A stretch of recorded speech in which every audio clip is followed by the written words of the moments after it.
Bonjour à vous toutes et à vous tous, je suis très heureux de vous retrouver pour cette seconde séquence digressionnelle de la septième partie du décryptage consacrée au terme Genesis. Notion que j'ai découvert lors de mes recherches sur Robert Gallo et ses possibles travaux obscurs les liant probablement au laboratoire Genesis. Un nom, un terme générique finalement, Genesis, qui m'a permis de développer d'autres recherches dans différents domaines utilisant ce nom générique. Lors de la première séquence, on l'a bien vu, dans le domaine de l'éducation, du médical, de la robotique, de l'automobile. Bien évidemment, entrons directement dans le vif du sujet avec le blog Rachid Deshemi Miliani, avec un article qui explique que les scientifiques assurent avec certitude que le laboratoire Genesis a créé le virus du sida. Bien sûr, un méthode conditionnelle. Bien évidemment, un thème musical un peu plus sombre, celui de Stranger Things, bien sûr. Tout comme pour le code Morse ou la zone 51, bien sûr. Ça reste mystérieux, ça reste humble, il faut continuer la recherche. Il n'y a pas de vérité absolue, bien sûr. Ce sont des recherches que je développe pour le collectif. Par ailleurs, veuillez m'excuser des problèmes divers techniques qui pourront arriver dans cette vidéo. On l'a déjà vu, lors de la première séquence. Je vous souhaite à toutes et à tous une très belle séance de vidéo. Rachid Echemi Eliani, canalblog.com. Alors bien évidemment, je ne vais pas tout lire par rapport. Je peux avoir des problèmes au niveau, bien sûr, de l'algorithme de YouTube. Je ne veux pas. Je veux dire, ce qui paraît intéressant. On va voir si en lecture immersive ça passe.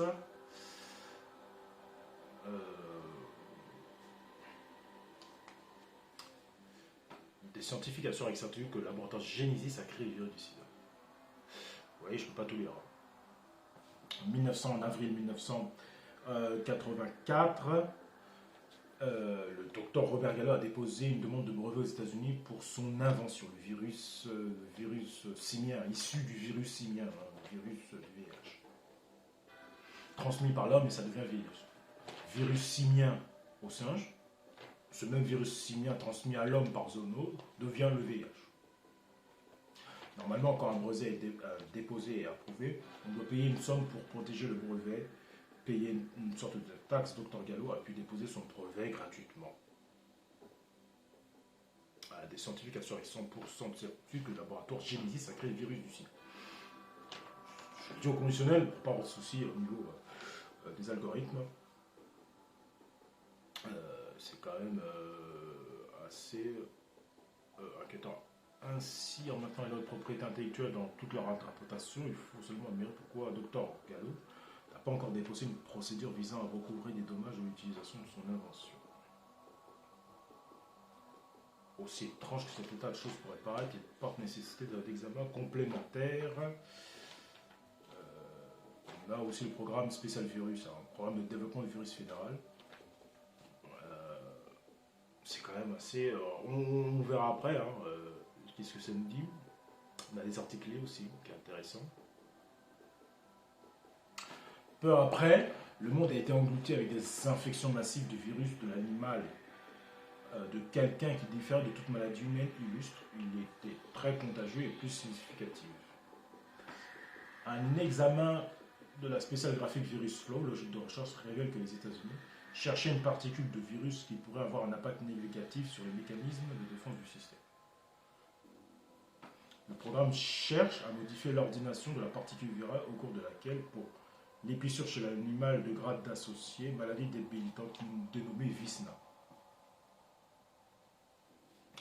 Selon les actes du Nou d'Amérique, ONU-SIDA, je crois, il me semble, le SIDA est un processus biologique, le développement de laboratoire du virus VISNA particulière, d'abord détecté chez le mouton islandais. Récemment, les scientifiques américains et mondiaux assurent avec 100% de certitude la genèse du laboratoire du sida.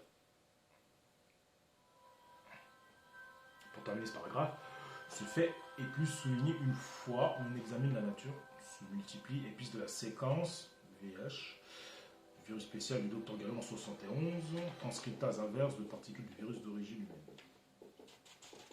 Et c'est identique à celui du sida. Depuis 1971, il est identique à celui de 1884. Donc, et puis, je reviens en classique. Révélation troublante de ce blog avec des sources, hein, on a des sources en bas du site. Évidemment, je ne peux pas tout lire. Hein. Sénégal Scoop, Mouton Rebelle, aussi, on a aussi une vidéo. Donc n'hésitez pas à y aller pour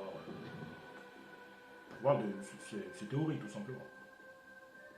C'est quand même intéressant à comprendre. Alors je continue mes recherches humbles sur l'origine du sida, ce syndrome causant la validation, l'acquisition de l'immunodéficience humaine, hein, avec un autre article cette fois sur Lumière sur Gaïa par Laurent Freeman.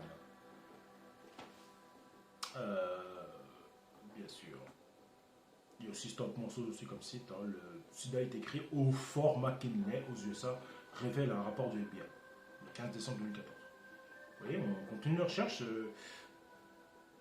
C'est de l'investigation, tout simplement. On va voir ça en lecture immersive. Comme d'habitude, la quintessence. C'est quand même très, très, très important, tout ça. Alors, qu'est-ce que ça veut dire?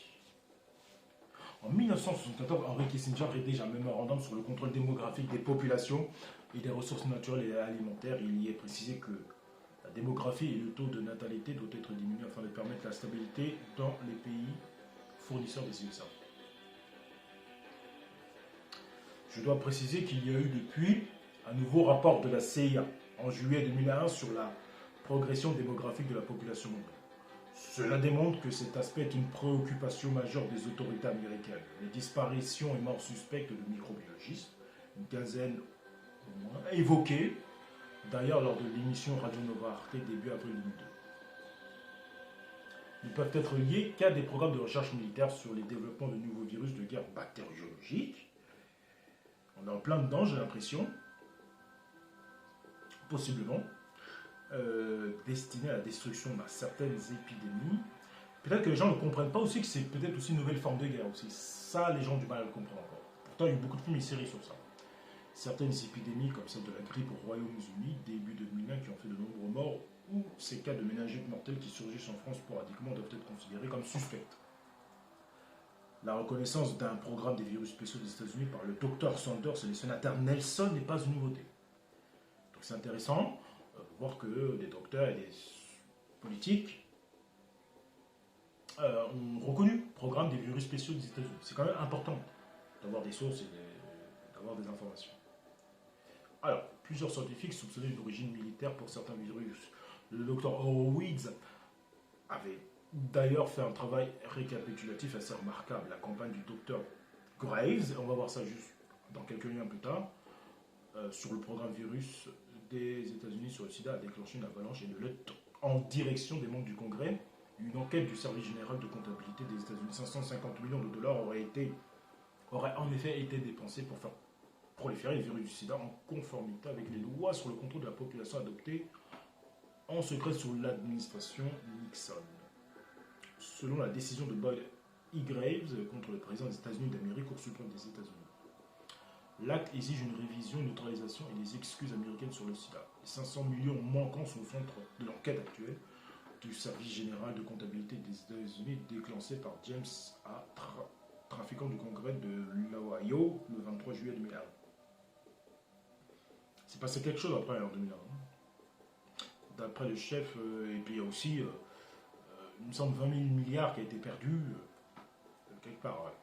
D'après le chef de contrôle de la qualité du BGC, Michael Griswick, l'enquête de ce service sur le programme des virus spéciaux rendra les conclusions de ce rapport vers la fin du mois d'avril 2002. Bien que la Cour suprême des États-Unis ni les requêtes des plaignants sans faire le moindre commentaire, le 4 juin 2001, le Dr Boyd E. Graves a annoncé les procédures pour redéposer une réclamation d'excuses sur le sida au nom de chacune des victimes innocentes atteintes par le virus du sida. Donc on a bien un Dr Graves, qu'on verra juste après, qui est important dans cette séquence. Il s'est passé très clairement quelque chose en 2009 pour casser une séquence, j'ai l'impression. Mais bien évidemment, ce qui s'est passé le 11 septembre. Je ne suis guère surpris par cette affaire contre démographique des populations. Il suffit en effet d'être en possession de certains rapports déclassifiés sur le rapport démographique des population pour comprendre qu'une démographie incontrôlée peut être un facteur de déstabilisation de l'équilibre diplomatique, mais surtout financier de la planète. On peut dans ce cas se poser des questions sur la déclaration du Premier ministre Lionel Jospin en janvier 2000 quand il parlait de planning familial, qu'il a d'ailleurs été accompagné d'une campagne publicitaire télévisée. On peut faire le parallèle à cette époque avec la publicité sur le Covid, enfin, par rapport au vaccin Covid. C'est inquiétant quand même, ces publicités Covid. Avec ces injections de produits, de matériel, voilà. On voit des gens qui discutent, ils ne sont pas du tout informés, les gens qui discutent dans les pubs Covid, quoi. Ils discutent comme ça. Non, c'est des injections de matériel génétique. Il n'y a même pas ça dans la discussion. C'est pas cohérent.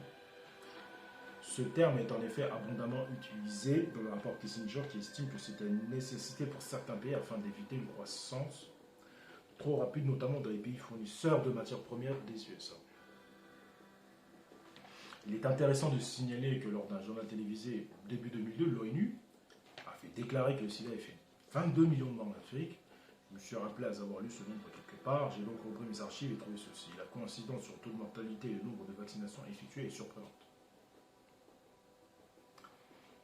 Oui, et ça, malheureusement, on ne vaccine pas en période qu'on dit pandémique, quoi. Je veux dire, parce que la vaccination, c'est pour stimuler le système immunitaire. Donc on ajoute une protéine qui est censée... mais pas dans cette période où il y a des gens qui développent un Covid, quoi. Ça fait du sur-Covid en plus, quoi. Enfin, du sur-spike, du sur-protéine coronavirus, quoi. Protéine spike et virus coronavirus. Donc, c'est pas audible, quoi. En fait. Voilà.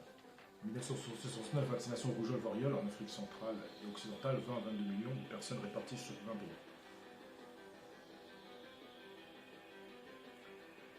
Pour terminer, il faut savoir qu'en Haïti, aussi, il y avait eu une campagne de vaccination. Or, le taux de malades du sida est aussi très élevé.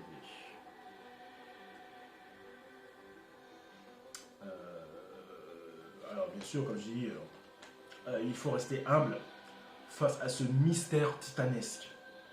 N'hésitez pas à poursuivre vos propres recherches, bien sûr. Je préfère le dire, c'est quand même important. Il n'y a rien de définitif. Mais là, il y a quand même beaucoup de liens extrêmement intéressants pour approfondir les recherches aussi. En lisant ces liens aussi en complément. Bien sûr, je poursuis mes recherches inlassablement sur ce mystère avec un PDF sur ce questionnement de 4 chercheurs que nous voyons ici. Un sur cortex.org, Enzo Giovannitti, Louis Renoir, Andrea Prudhomme, Sophie Pochon, année 2015-2016. Et ça, c'est une pépite vraiment, c'est au niveau des connaissances, c'est au niveau du questionnement et au niveau des recherches. Voilà. Une fois que vous lisez tout ce PDF, c'est ces pages-là, là, très clairement, vous allez bien connaître la séquence, bien comprendre. Pouvons-nous légitimement penser que la création et diffusion du virus du sida serait une séquence d'activités humaines dans la deuxième moitié du XXe siècle? C'est un questionnement humble, c'est de grands chercheurs. Bien évidemment, la quintessence. 16 pages, je ne vais pas tout lire, bien sûr. Belle grosse quintessence, c'est très très important, bien sûr. Comme recherche. Alors, voilà. L'apparition du virus et sa découverte. Actuellement, la thèse de l'apparition du sida porte sur un rétrovirus qui se serait transmis par zoonose de l'animal à l'homme. Simon Wayne Hobson, virologue, responsable du laboratoire de rétrovirologie moléculaire à l'Institut Pasteur, nous explique initialement ce rétrovirus et le virus simien de l'immunodéficience du singe présent chez cet animal. L'homme aurait été contaminé suite à la découpe de la viande de singe. C'est ce que je disais. Le VIS, on va dire découvert par Robert Gallo, on va dire ça comme ça. Voilà. Transmis à l'homme par zoonose, ça devient le VIH. Ensuite, c'est la même chose, hein, en transposition. Et justement, cette vidéo-là est très clairement en transposition par rapport à ce que nous avons. C'est trop évident. Là, encore une fois, on parle d'avoir marché à Wuhan par rapport au coronavirus. Et là, dans la même séquence du sida, on parle de la même chose. L'homme aurait été contaminé suite à la découpe de la viande de singe.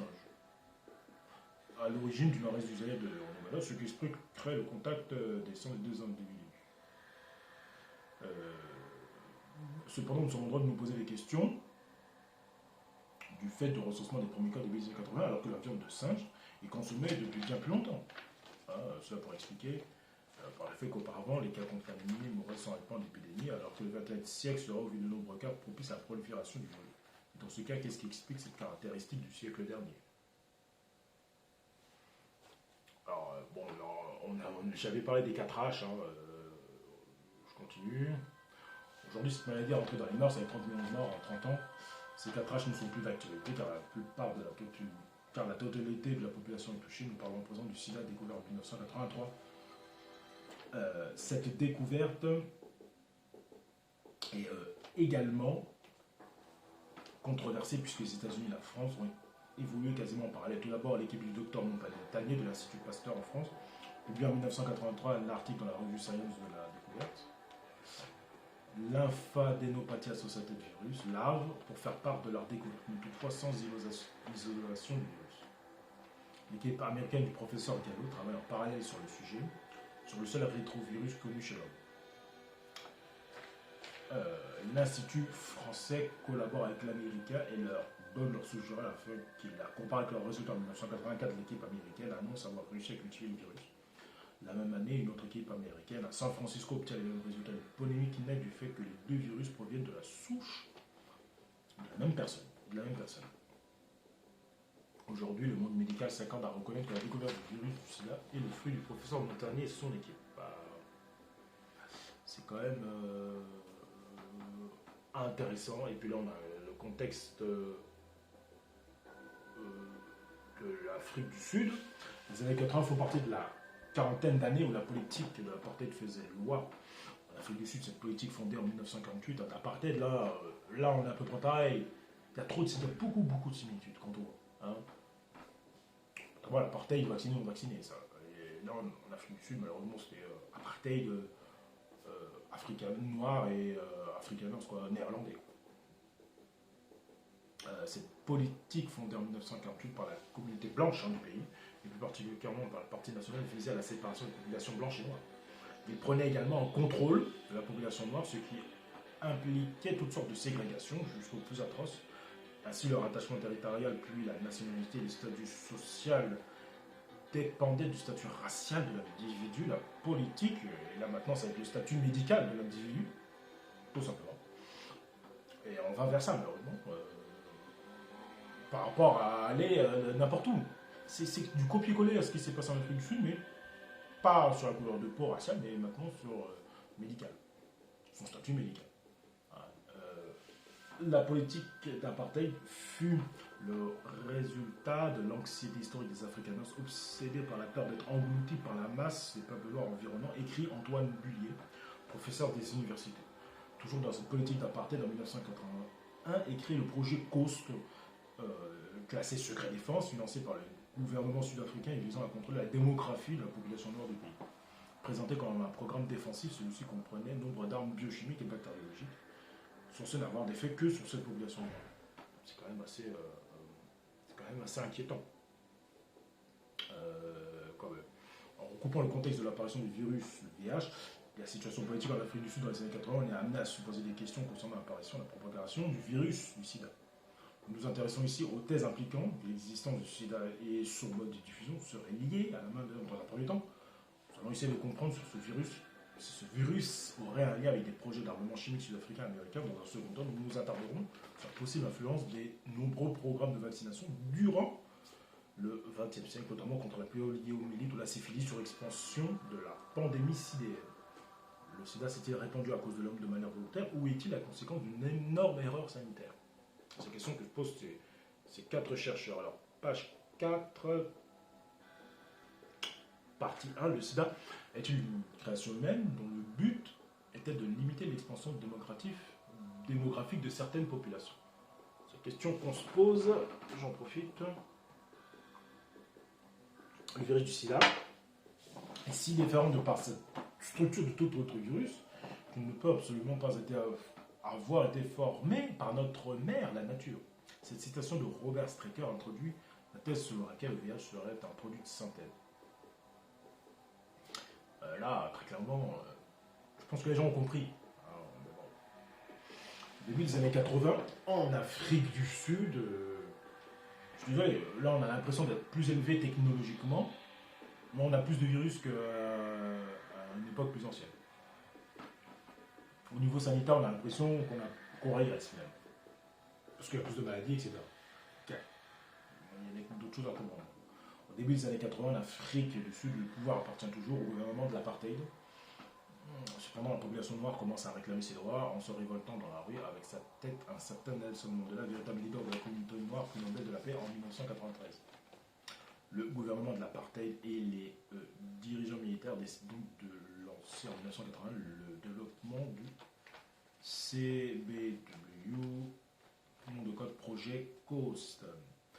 Alors, je vais tout de suite. Alors, les développement, projet COAST, etc. N'hésitez pas à retenir dessus. Il y a vraiment plein de choses.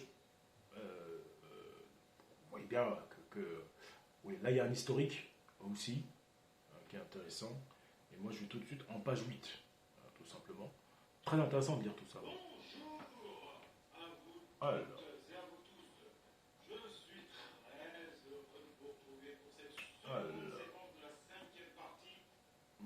Petit souci technique, j'étais en partie 5,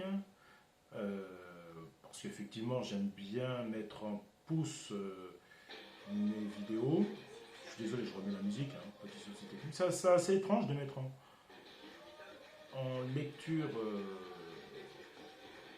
comme je disais, en lecture en boucle et que ça s'arrête à un moment donné. C'est vraiment très intriguant cette affaire. Les joies du direct, comme dirait l'autre. C'est pas que j'aime pas m'écouter. Alors, en page 8, alors où est-ce que j'en étais? Alors, partie 2, tiens. Le sida est-il la conséquence d'une erreur sanitaire du XXe siècle? C'est vraiment très intéressant, il doit se plaire, je vous le conseille. Selon une toute autre théorie, la généralisation du sida via le VIH pourrait être liée aux importantes épidémies de poliomyélite durant la deuxième moitié du XXe siècle. Durant les années 40-50, la propagation de la polio atteint son pic, étant la cause du décès ou du handicap de plus d'1 million de personnes dans le monde chaque année. Les États-Unis, pays particulièrement touchés et dont les données des épidémies sont facilement accessibles, subissent depuis 1916 des épidémies récurrentes chaque été et des villes comme celle de New York sont durement touchées durant l'année 52. A lieu la pire épidémie de l'histoire des États-Unis, provoquant une forte hausse de peur chez les malades et faisant prendre conscience au public la nécessité d'un vaccin. La peur collective développée par ces multiples épidémies mondiales donne lieu à une mobilisation d'envergure des services publics de santé, poussant à l'élaboration rapide d'un vaccin.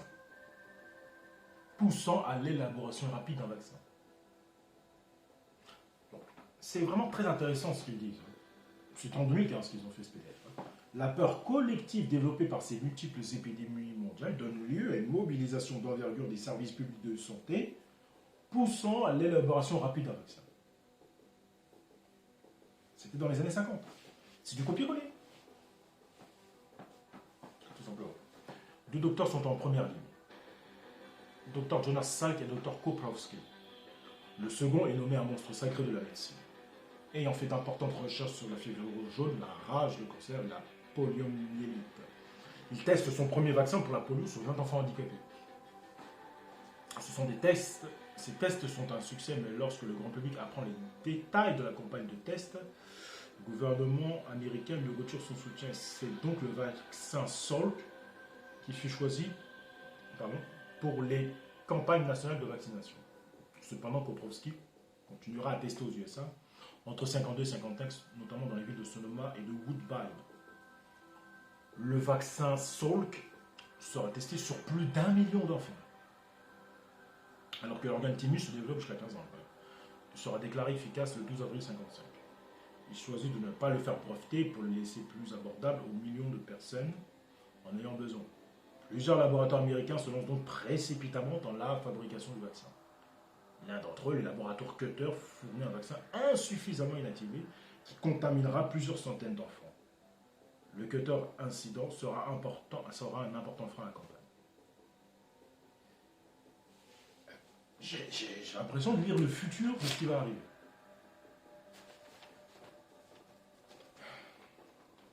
C'est quand même, c'est quand même assez incroyable finalement. Je veux dire, ce PDF, et qu'on a l'impression que c'est un PDF que du futur. Alors c'est déjà arrivé dans le passé. C'est absolument incroyable. Ce désaveu permettra à Koprowski et à notre médecin de rayonnement mondial, le docteur Sabin, de se relancer dans l'élaboration de leur propre vaccin. Ils ont cependant besoin de pouvoir tester leur vaccin sur des populations et celles des USA et déjà immunisées. Sabin trouve refuge dans son pays d'origine, l'URSS, et Koprowski au Congo belge. Cette colonie dispose de l'avantage d'un système de soins efficace moderne. Et c'est au Congo belge que notre théorie prendra vie entre 1957 et 1960, année de grande campagne de vaccination contre la poliomyélite. Il est accepté par l'ensemble de la communauté scientifique que le VIH vienne du VIS, c'est ce que je disais, et que l'Afrique soit le berceau de l'épidémie mondiale du sida. Le professeur Van de Pitt prélevant en 1959 un total de 2000 échantillons de sang au Congo belge analysés plusieurs années après. L'un des échantillons revient positif pour le VIH. Nous pouvons donc supposer que les analyses furent effectuées après 1980, année de l'identification de VIH. Cet échantillon provenant de Léopoldville, aujourd'hui Kinshasa, est le premier échantillon séropositif pour le sida de l'histoire. Cependant, la manière dont l'épidémie s'est généralisée reste source de discorde. Tom Curtis, journaliste américain, publié en 1992 pour le magazine Rolling Stone, un article accusant Hilary Koprowski d'avoir négligé les règles sanitaires durant l'élaboration de son vaccin anti-polio. Ce magazine de musique n'est pas reconnu comme une grande revue d'information. Toutefois, il atteint le sommet de sa notoriété entre la fin des années 80 et le début des années 2000. De plus, l'ensemble de la recherche s'accorde sur le fait que c'est dans ce magazine, certes non spécialisé, que nous retrouvons la première trace de la théorie de M. Custis, Peter Chappell et Catherine Pace-Errol, sortie le 2 mai 2004. Pour terminer, les deux paragraphes. Pour celui-ci, le Dr Koprowski aurait utilisé des reins de singe, possiblement porteurs du VS, afin de fabriquer le virus modifié de la poliomyélite servant de base au vaccin. Les méthodes de fabrication du vaccin contre la poliomyélite furent les premières dans l'histoire à avoir recours à l'utilisation d'organes simiens. C'est comme ce qu'on voit maintenant, comme le Moderna. Ces vaccins contenant donc possiblement le VS aurait permis une diffusion à grande échelle du sida au Congo belge. Les premiers cas avérés ayant pris forme au nord-est du Zaïre et en Ouganda, deux régions du Congo belge. Le dernier cité étant actuellement la RDC. Koprowski est en cas qu'il n'utilisait seulement des organes de singes verts d'Afrique, singes non atteints par le VS, et que les informations de Tom Cutius étaient erronées. Le docteur Cécile Fox demanda par la suite de pouvoir analyser un échantillon de vaccin afin de pouvoir faire la lumière sur ces accusations. On lui répondit qu'il n'en restait plus. Voilà. Donc, clairement, Koprowski peut dire des choses, mais il ne peut pas prouver ce qu'il dit. Cécile Fox étant un fonctionnaire américain, il aurait été rapidement arrêté dans ses recherches par ses supérieurs dont nous ne disposons pas les noms. Oui. On fait des recherches, mais on a arrêté. Le magazine s'excita publiquement et la théorie de Curtis tomba peu à peu dans l'oubli. Ah, bien sûr.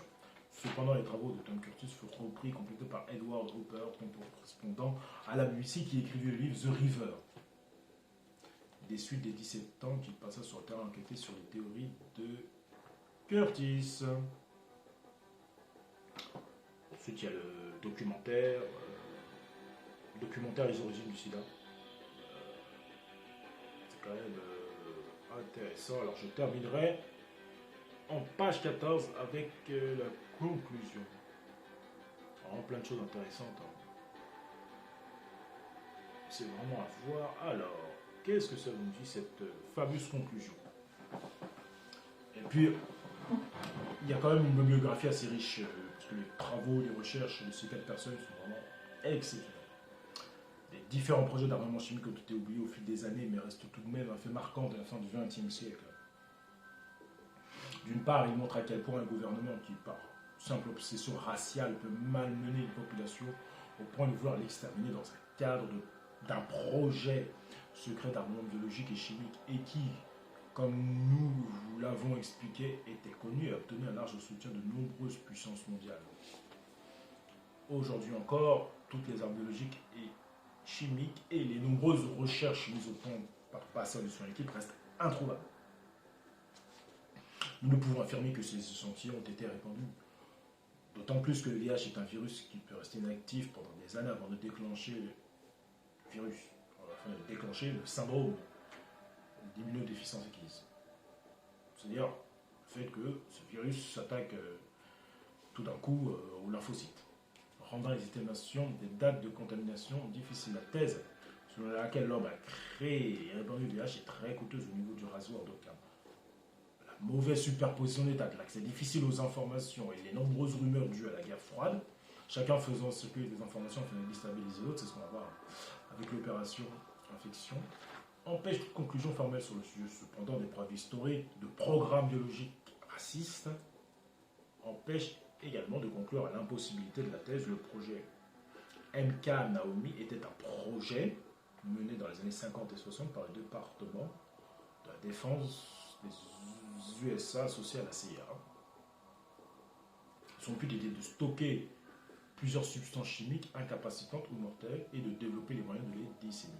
Il était un sous-projet du projet MK Ultra. Je vais parler dans le 2020 le récit Sion et SS.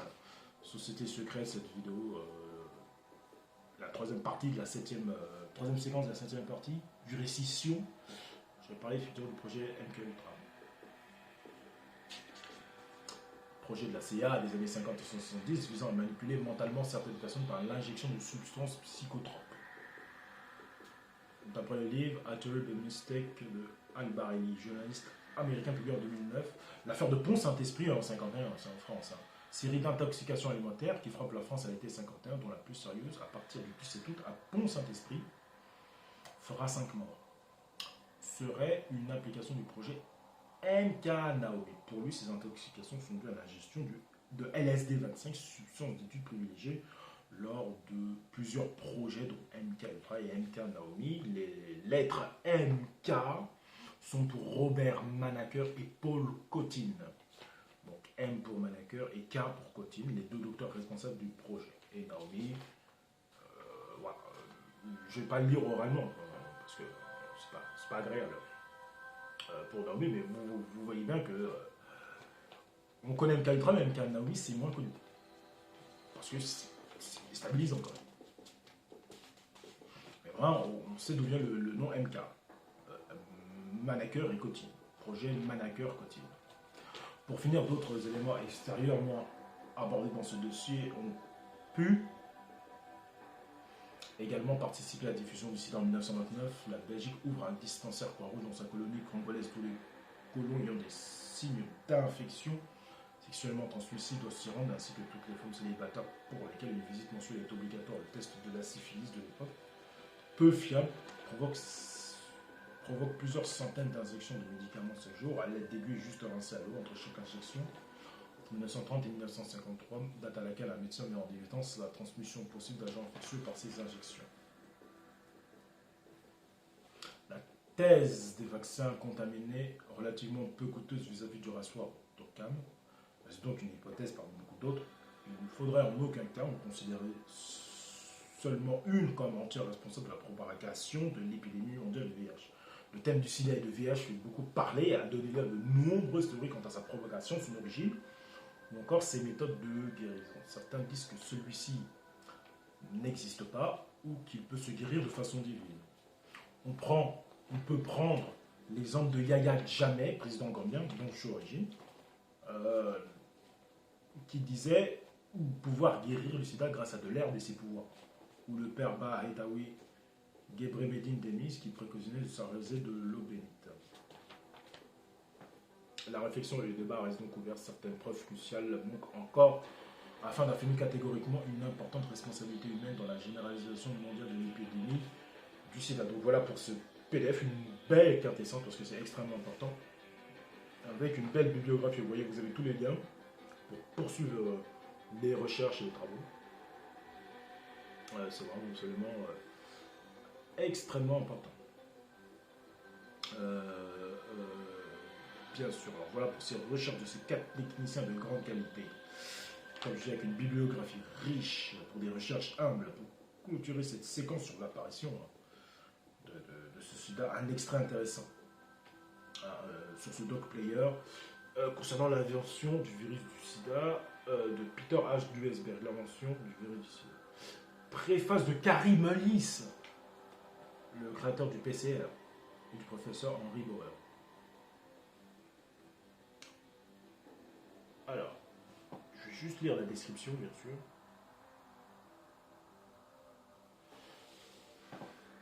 Alors, le VIH, en train de télécharger encore la page, on va lire ça. Le VIH n'est pas la cause du sida. Le sida n'est pas sexuellement transmissible. Ce sont ses travaux à lui. Hein. Donc moi, je reste humble et je vais voir les recherches pour en savoir un peu plus, tout simplement. Le sida n'est pas sexuellement transmissible. Les médicaments antirétroviraux provoquent des maladies symptomatiques du sida. Tels sont les arguments du docteur Peter Duesberg, un des plus prestigieux microbiologistes du monde. Membre de la National Academy of Sciences des États-Unis, pionnier de la virologie et de la rétrovirologie sur le VIH à cause du sida. Pourquoi des milliers de victimes du sida n'ont-elles jamais été affectées par le VIH? Le courant scientifique dominant a éludé cela. Pourquoi des centaines de milliers de personnes ayant été depuis de nombreuses années affectées par le VIH sont-elles demeurant perpétuées? Pourquoi Luc Montagnier, le découvreur du virus du VIH, affirme-t-il désormais que ce virus ne peut être la seule cause du sida? Pourquoi n'a-t-on encore pu mettre au point aucun vaccin après plus de 27 années de recherche, alors que Jenner avait produit le premier vaccin antiviral contre la variole au départ d'une vache atteinte de la vaccine? Peter Duesberg soutient que le sida est une épidémie de nature toxique, chimique et non virale. Il ne peut être traité par un vaccin et se trouve en corrélation avec une consommation de drogues ou de médicaments antirétroviraux ou encore avec les conséquences biochimiques de la pauvreté et de la malnutrition. Là, ça commence vraiment à être solide dans le raisonnement.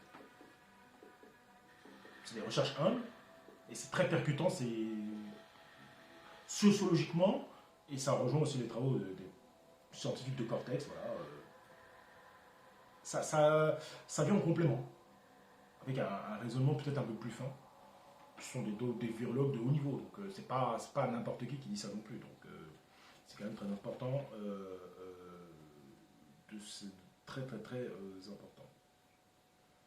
Alors, continuant mes recherches sur toute cette histoire dans le monde de la virologie, je découvre le médecin dont je parlais. Ce médecin activiste connu dans le monde entier, c'est le Dr Boyd Ed Graves. Sa biographie, on va ensuite voir ses travaux sur frfindgrave.com, sur son site officiel. Ensuite, nous avons le PDF de Ecladata juste après. Alors, j'en profite le temps que ça traduise. Alors, je vais faire un clic droit pour que ça le traduise. Donc, le docteur Boyd E. Graves, 10 juillet 52, malheureusement décédé en juin 2009. Qu'est-ce que ça veut dire sur ce grand médecin historique? Les 2 décennies de travail du Dr Graves dans le domaine des droits de la personne, son activisme judiciaire et ses recherches en faveur des personnes vivant avec le VIH/SIDA l'ont catapulté sous les projecteurs du monde entier, ce qui lui a valu à la fois une reconnaissance internationale pour sa bravoure et son dévouement, ainsi que des critiques pour ses conclusions controversées sur les origines et le but du virus du sida. Alors qu'il était présent à Annapolis, M. Graves a obtenu un baccalauréat S-sciences avec des mineurs en génie en chinois mandarin. Il a également écrit dans la boxe. Il a été élu le premier président afro-américain de la Navy Club de renommée mondiale. Au cours de sa première année à l'académie, il a été le seul aspirant à servir dans l'état-major de la brigade toute l'année. Il a été le premier afro-américain sur une affiche de recruteur de la marine qui a fait l'histoire. Le Dr Graves a reçu sa commission de l'Académie en 1975 et a servi comme officier des communications à bord du destroyer de missiles guidés. En août 1990, le Dr Graves est entré à l'Ohio Northern Unity College of Law à Ada, Ohio, où il a été devenu finaliste au concours Anthony G. Celebrezzi Moot Court et a obtenu son diplôme de juriste docteur en mai 1993. Dr Graves s'est spécialisé dans l'American with Disability Act et a travaillé avec des organismes privés et publics pour assurer le respect de la loi et l'égalité des chances pour la catégorie des citoyens protégés par la loi. Dr Graves est le principal plaignant dans le procès fédéral pour les excuses et les réparations du sida. Il est également directeur de AIDS Concern pour la Fondation internationale de recherche médicale. Common Cause, dont le siège social est situé en Ontario, au Canada.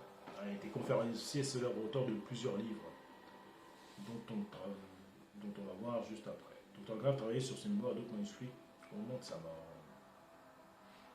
Donc c'est quand même extrêmement intéressant.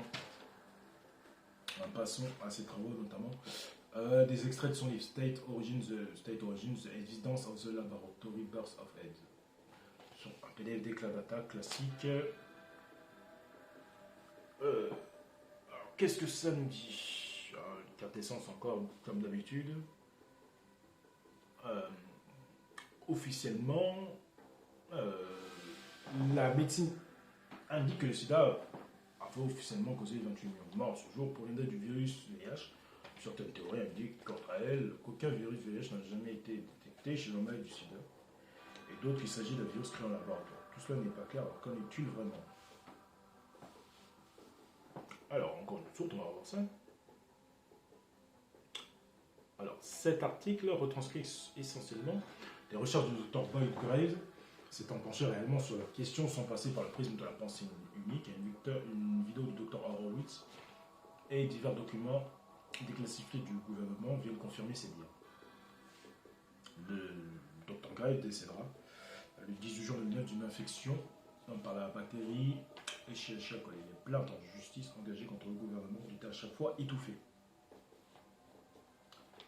Pour les sceptiques qui penseraient que ce sont de faux documents, vous trouverez ici un ensemble de 5000 pages de documents du Congrès déclassifiés qui montrent que ce sont des documents originaux.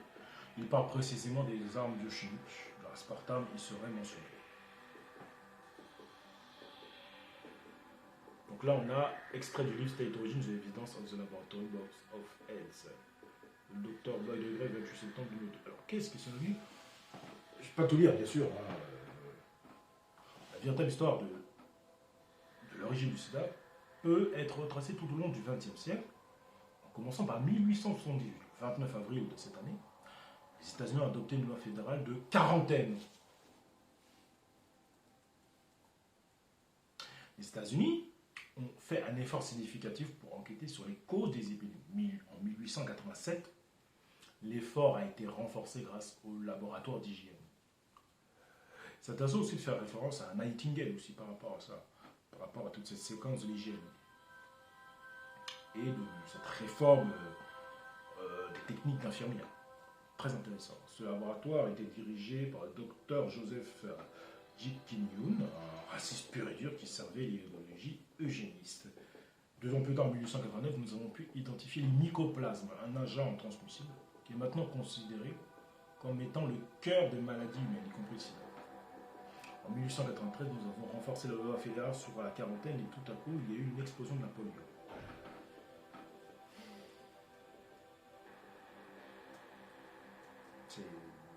J'ai l'impression que c'est du copier-coller.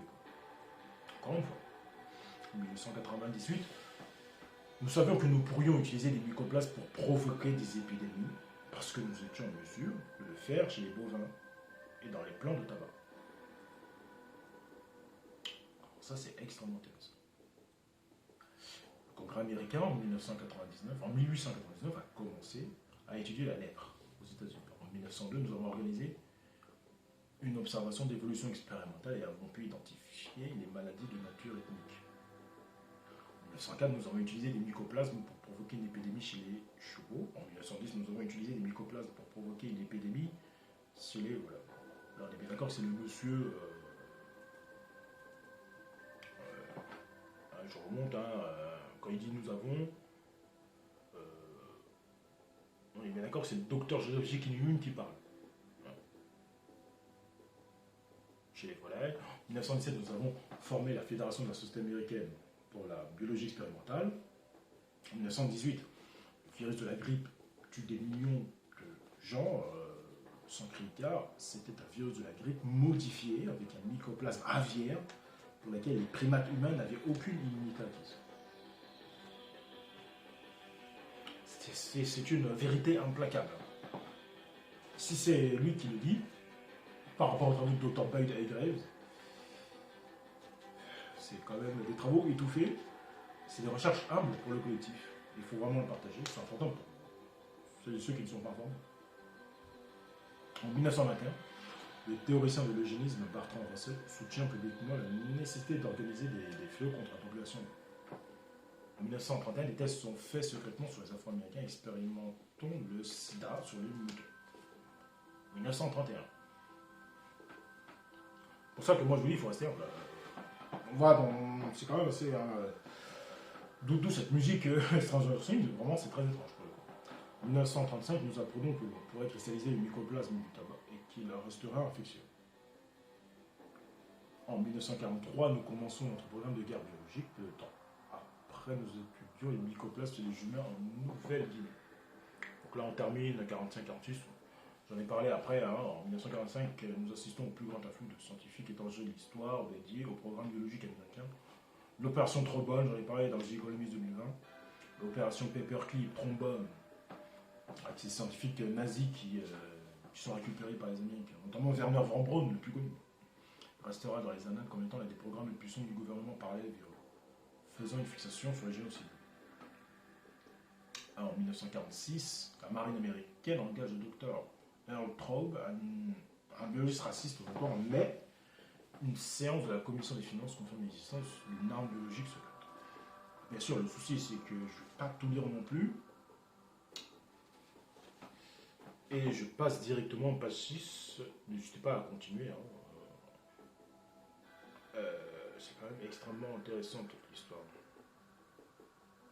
Ça rejoint aussi les autres PDF. C'est quand même extrêmement intéressant. C'est quand même président Nixon, Rockefeller, relativité ne laisse aucun doute. C'est quand même vraiment extrêmement important de le lire. Effectivement, si vous lisez tout ça, vous allez bien comprendre toute cette séquence, bien sûr. C'est vraiment dommage cette vidéo n'est pas sur tous les liens pour les lire et pour comprendre ce qui se passe. C'est vraiment extrêmement important. Donc, qu'est-ce que M. Graves dit pour terminer ce PDF? Le 28 septembre 1998, j'ai déposé une plainte contre les États-Unis pour création, production et prolifération du sida. C'est ce que dit le docteur Boyd E. Graves. Le 7 novembre 2000, la Cour d'appel s'aligne sur la décision du tribunal de première instance jugeant que l'allégation de fabrication du sida était sans fondement. Le monde attend toujours que la Cour se prononce sur les éléments de ce dossier. Le tribunal ne peut pas continuer à simplement écarter nos experts et l'organigramme du gouvernement. Et pourtant, il suffit que la Cour soit composée de francs-maçons qui sont tenus par serment de s'entraider et le tour est joué. C'est beau la justice, n'est-ce pas? Ça, c'est complètement ce qu'on voit à cette époque. Alors, je continue. Alors, j'en ai parlé, on m'a demandé de donner mon point de vue en ce qui concerne le programme fédéral MK Naomi, le sigle MK Naomi, et le nom de code prévu pour désigner le développement du sida. Comme je disais, MK, c'est. Voilà, on a déjà vu ça.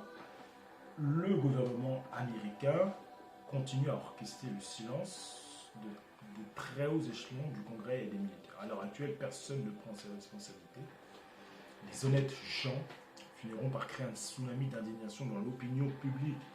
Nous ne pouvons pas permettre à l'État un droit autocratique de gouverner en dehors de la Constitution. Notre société est structurée de façon à dissimuler les crimes d'État tout en punissant les citoyens pour des délits mineurs. Leur stratégie est basée sur la confusion générale qu'ils peuvent créer en manipulant les médias. Ils sont très habiles à ce jeu-là. Nous devons nous concentrer sur la présentation régulière de l'organigramme qui est le chaînon manquant qui prouve l'existence d'un programme de recherche coordonné pour développer un virus du cancer qui détruit le système immunitaire. Cette compilation de documents judiciaires et de correspondance est l'accomplissement du véritable effort d'un homme afin de résoudre le mystère de l'origine du sida. Nous avons trouvé l'origine du sida. C'est nous. Commençons par ce document provenant directement d'une audition devant le sous-comité du comité de crédit de la Chambre des représentants du Congrès américain. Ce document évoquant les crédits accordés au département de la Défense datant de 70. Donc vous avez sa traduction. Je vous laisserai développer, bien sûr. Alors je recharge les trois derniers liens de la vidéo. Voilà pour les travaux de ce chercheur. C'est vraiment un PDF extrêmement intéressant. Alors aussi, un autre lien, c'est Ouzbek Erika, connu dans les économistes, un article d'Émilie Echarou concernant la base américaine Fort Detrick. Mais cette fois-ci, c'est par rapport au coronavirus. Voilà. Cette fois-ci, c'est par rapport au 23 août 2021, concernant la base Fort Detrick.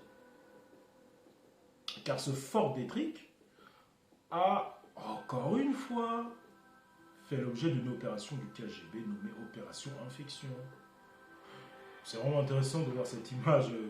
C'est Émilie Charot, pour le coup, qui met cette image. L'Ouzbek Erika qui met cette image et qui fait penser encore une fois à notre tutoriel survivaliste. Ça fait penser à ce tutoriel survivaliste. Et les protozoaires à côté, les protozoaires, ce fameux récit d'effet domino dont j'avais développé il y a un an, le temps passe vite. Une vidéo qui a bien marché pour le coup, qui était extrêmement intéressante. Et là, on retrouve cette même image du masque par rapport à Fort Detrick. Alors, comme je vous ai dit, encore une fois, c'est très clair, c'est du copier-coller. Tout ce qu'on voit, tout ce qui a été fait par rapport au sida et à la vaccination, et toute la séquence, c'est du copier-coller. On a l'impression de voir ce qui va arriver, malheureusement. Il y a plein d'autres qui le disent sur Internet.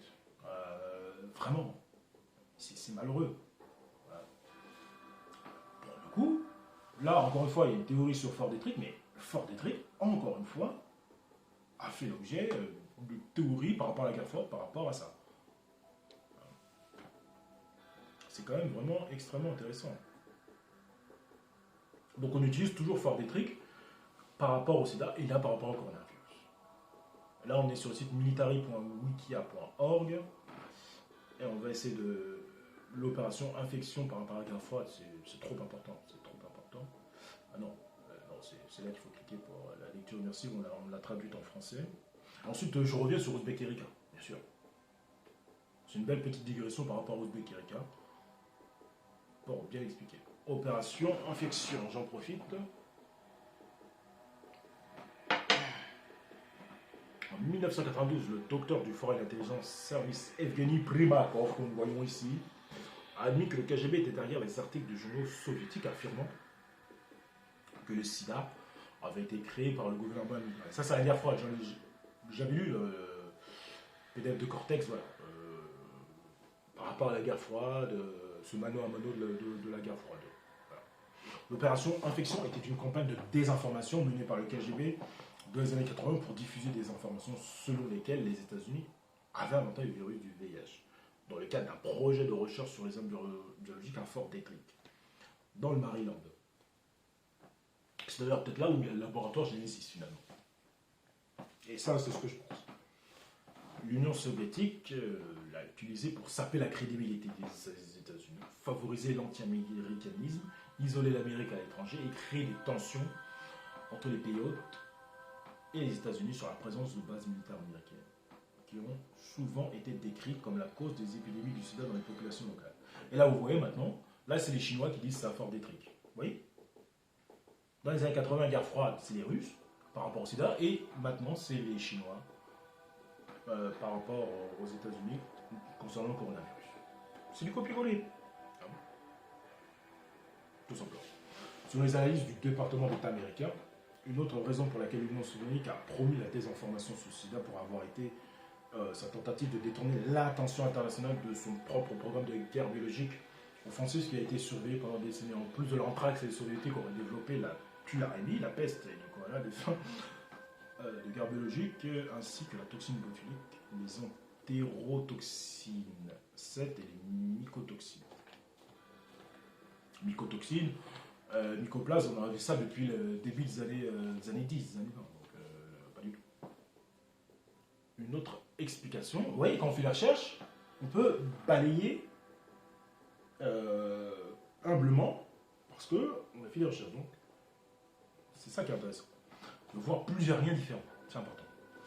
Une autre explication est que l'opération pourra avoir été représenté aux accusations américaines selon lesquelles les soviétiques auraient utilisé des armes chimiques en Asie du Sud-Est, plus tard surnommé l'incident de la pluie jaune. Je continue. Je vais sur la genèse et progression de l'histoire. Le travail préparatoire est apparu dans le journal indien pro-soviétique Patriot qui, selon un transfuge du KGB nommé Ilya Dzierkvelov, a été créé par le KGB en 1962 dans le simple but de publier de la désinformation. Une lettre anonyme a été envoyée à l'éditeur en juillet 1983 par un scientifique anthropologue américain bien connu, qui affirmait que le sida avait été fabriqué à Fort Detrick par des ingénieurs en génétique. Le scientifique a affirmé que cette maladie mystérieuse mortelle était censée être le résultat des expériences du Pentagone pour développer de nouvelles armes biologiques dangereuses. Je comprends après, les gens ne comprennent pas ça, que malheureusement ça peut être aussi des armes. Les gens ne comprennent pas. Et a impliqué des scientifiques du ici en Afrique, en Amérique latine, pour trouver des virus dangereux étrangers à l'Asie et à l'Europe. Ces résultats auraient été analysés à Atlanta et à Fort Detrick, et donc le cours le plus probable des événements menant au développement du sida. Donc là, on continue. La vision de Segal. Alors là, le narratif russien, on va le remettre, vu que ça ne l'a pas traduit, malheureusement. Or, on est bien en lecture immersive, malheureusement. Mais là, pour clôturer cette séquence de Military Wikia, on va lire le récit soviétique de cette façon-là. Pour expliquer comment les épidémies du sida étaient simultanément si répandues en Afrique, le service mondial de Moscou a annoncé que le correspondant soviétique Alexandra Zhukov avait découvert qu'au début des années 70, un laboratoire ouest-allemand contrôlé par le Pentagone a réussi à modifier le virus non létal du singe vert en virus mortel du cerf. Radio Moscou a également affirmé qu'au lieu de tester un vaccin contre le choléra, les scientifiques américains affectant en fait des aériens involontaires, le propageant ainsi sur tout le continent. Ces scientifiques n'étaient pas conscients, ça c'est le récit soviétique, on est bien d'accord, ces scientifiques n'étaient pas conscients de la longue période précédant l'apparition des symptômes et ont repris l'expérimentation sur les condamnés à leur retour aux États-Unis, où elle s'est ensuite propagée lorsque les prisonniers se sont échappés.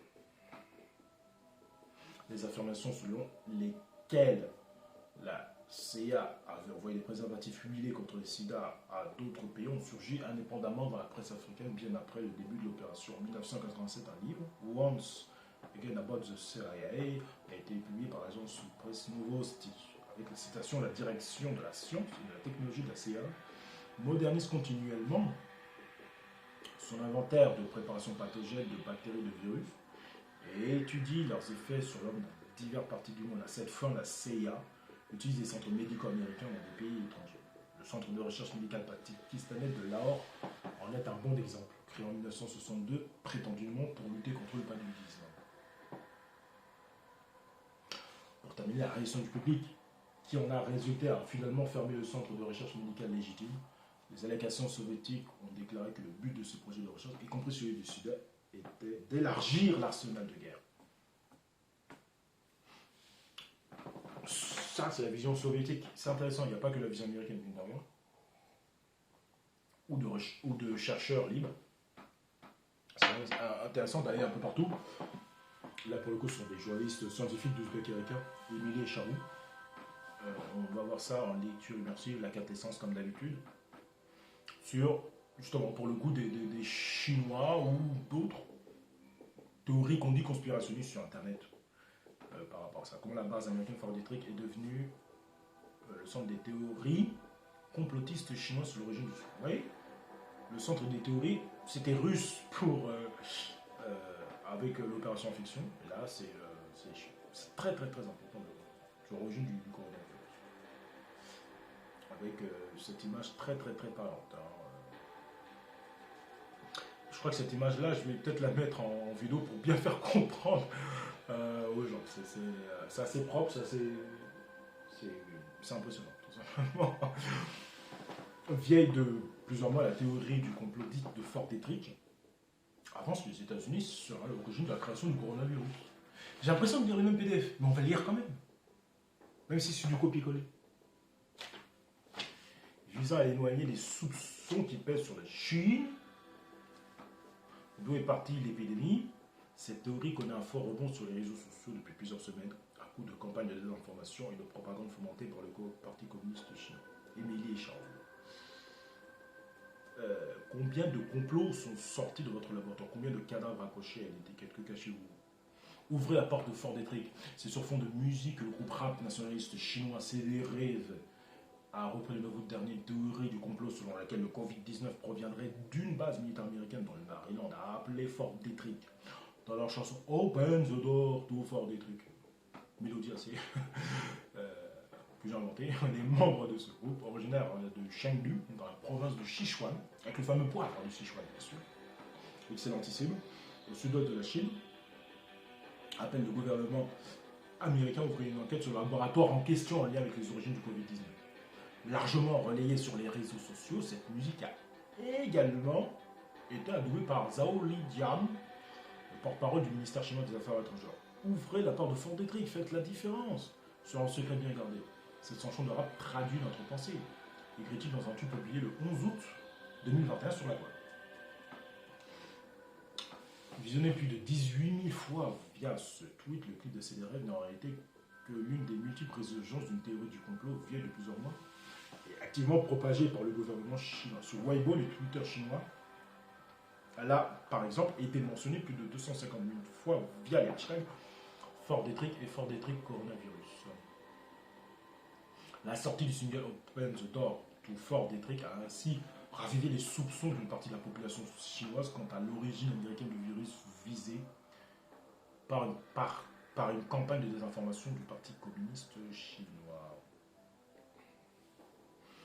À en croire les propagandistes chinois, le Covid-19 aurait été ainsi fabriqué et propagé au sein de l'installation militaire Fort Detrick dans le Maryland, à environ 80 km au nord de Washington, District of Columbia, autrefois centre du programme américain d'armes biologiques, et il abrite aujourd'hui des laboratoires biomédicaux qui étudient les virus comme l'Ebola et la variole.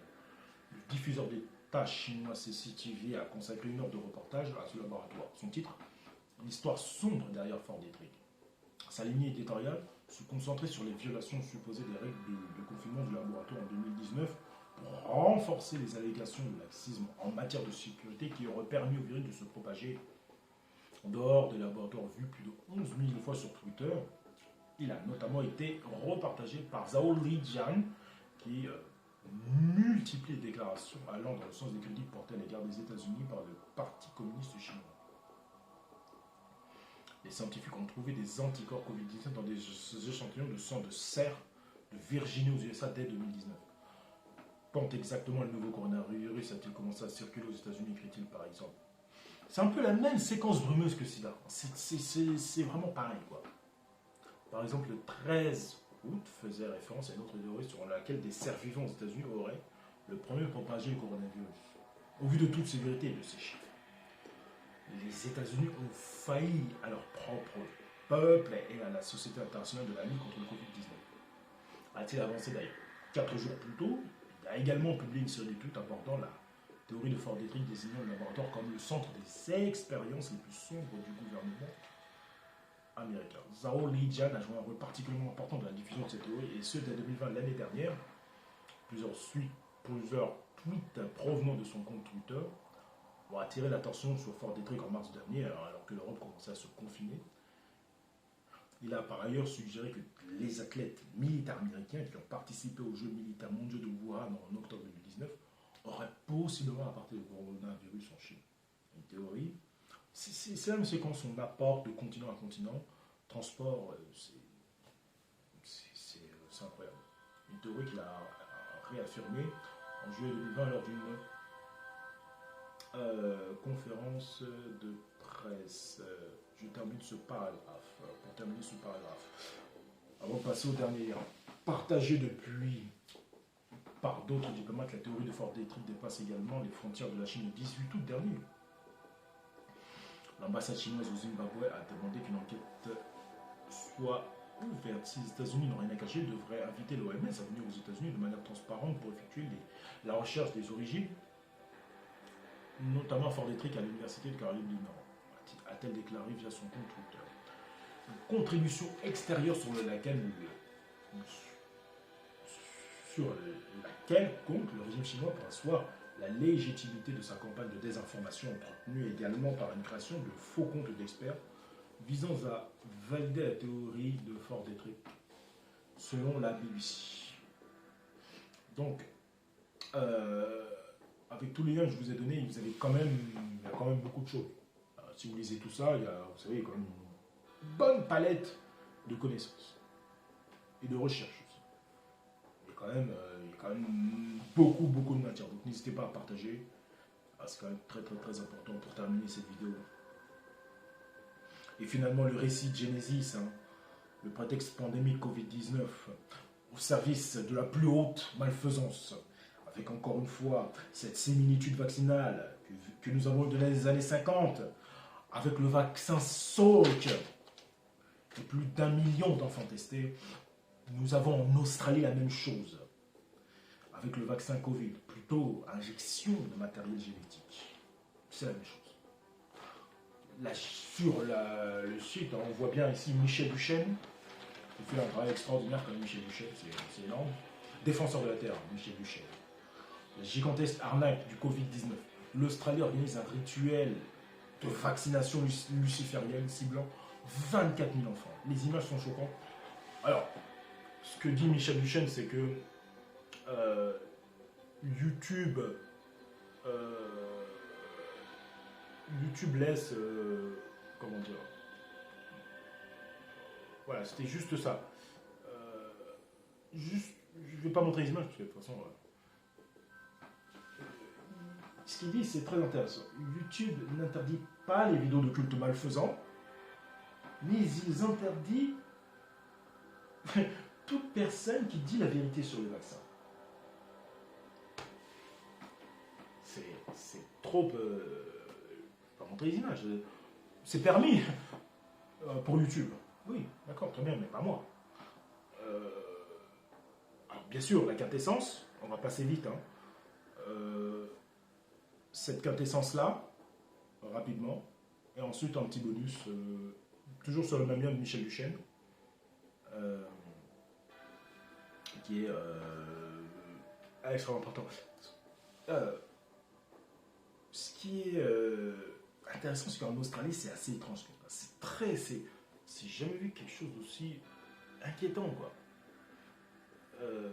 Jeudi 19 août, le ministre de la Santé et de la Recherche médicale du Sud, Brad Hazard, a annoncé cette semaine que 24 000 enfants seraient ciblés dans une campagne de vaccination de masse sous surveillance policière sans que les parents soient autorisés à l'intérieur de la Kudos Bank Arena où les vaccinations de masse auraient lieu. Son annonce a fait sourciller beaucoup de gens. Pourquoi les parents ne seraient-ils pas autorisés à entrer dans l'arène? Pourquoi la garde de police? Encore plus, pourquoi les enfants devraient-ils être vaccinés, étant donné que les enfants courent un risque pratiquement nul de décès par Covid et ne peuvent donc tirer aucun avantage de la vaccination, même si ces vaccins fonctionnent. La réponse peut être beaucoup plus troublante que vous ne l'imaginez. Il s'avère que la Kudos Bank Arena a été comme temple malfaisant pendant de nombreuses années avec des performances artistiques malfaisantes. Tout simplement. C'est incroyable, le 19 août. C'est quand même assez... Bon, je ne suis pas ces images, c'est quand même assez terrible. Alors, je termine en complément, en autre complémentaire. euh, la conclusion de cette séquence du déclin de spiritualité par Rudolf Steiner, autre complémentaire, culte des vaccins et déclin de la spiritualité. Les gens vont se faire vacciner, c'est un culte, c'est une croyance, c'est du covidisme, hein, comme dirait un certain Philippot. C'est culte des vaccins et déclin de la spiritualité, le point par Rudolf Steiner en 1917. Il n'y a pas son image, mais bon. J'en terminerai là pour cette vidéo et pour cette séquence. On n'a pas assez relié le développement des vaccins avec la disparition des génies artistiques et littéraires en Occident, notamment avec Nikola Tesla, etc. À partir des années 1880, il se raréfie au niveau de naissance, ensuite il disparaît. Oui, bon, c'est vrai que les musiques classiques, etc., Ravel, Strauss, la disparition de la grande culture pressentie par Zweig dans les années 30 est une donnée du monde d'après, après 45.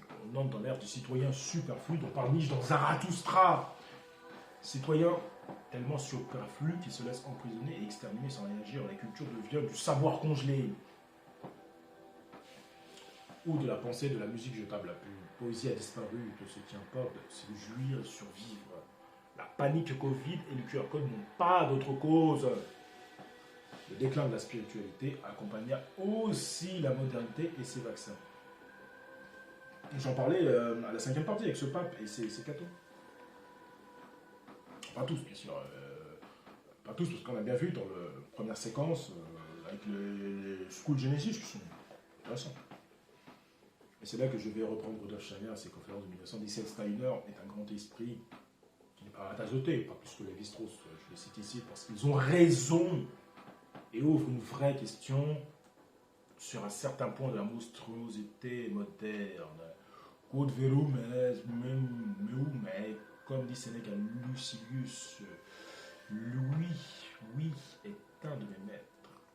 Steiner voit donc le vide spirituel arriver avec son cortège de démons. En fait, rien ne reste tout à fait vide. Et dès lors que l'âme de l'homme se retire de plus en plus de son corps, celui-ci est de plus en plus exposé au danger d'être habité par autre chose. Si les âmes ne veulent pas faire effort pour s'ouvrir à des impulsions spirituelles qui ne peuvent prendre naissance que dans la connaissance du spirituel, le corps sera habité par des êtres malfaisants. Voilà le sort vers lequel marche l'humanité. Les corps peuvent être entièrement habités par des puissances arimaniennes. On voit bien dans Zarathustra aussi. Il est bon, disait Léon Bloy, qui est redouté pasteur comme la peste. C'est peu dire d'exaspérer les imbéciles et de rafraîchir l'imagination des bons chrétiens. Alors poursuivons dans la même veine la nostalgie du diable qu'a ressorti Richard Houck a vraiment un lien avec ce qui se prépare.